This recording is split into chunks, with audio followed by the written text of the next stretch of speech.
Welcome to Old River Rackersy in the heart of Louisiana.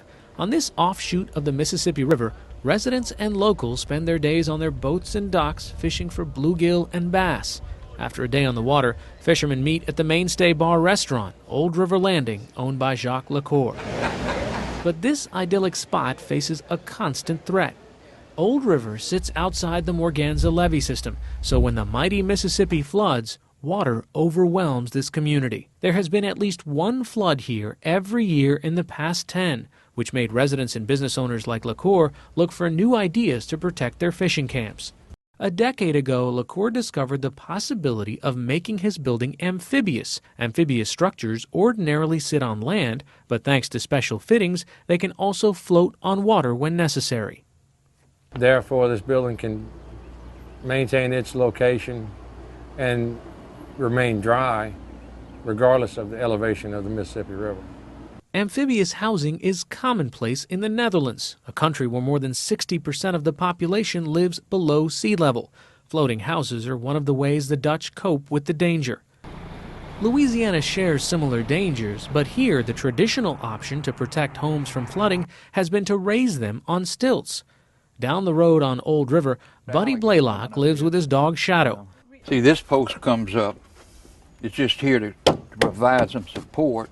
He thought about going the usual way of putting his house up on stilts, but cost and changes to his lifestyle made him think twice. I have a bad hip and a bad leg, and I said when I get older, I don't want to be going up and down the stairs.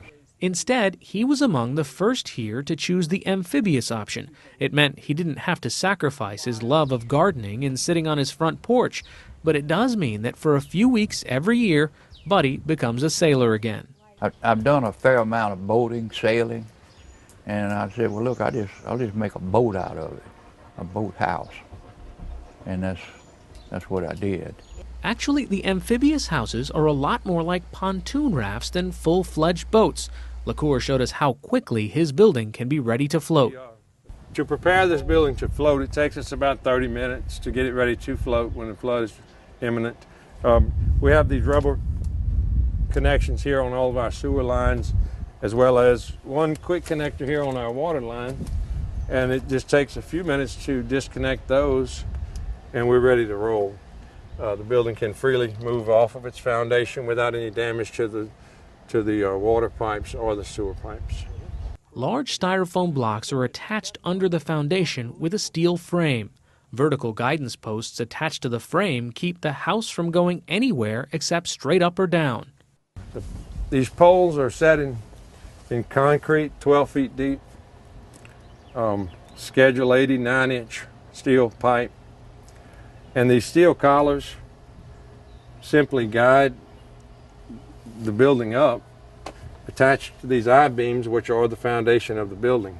For the last 10 years, Lacour says making the building float has allowed him to keep his business running. This is a very seasonal business.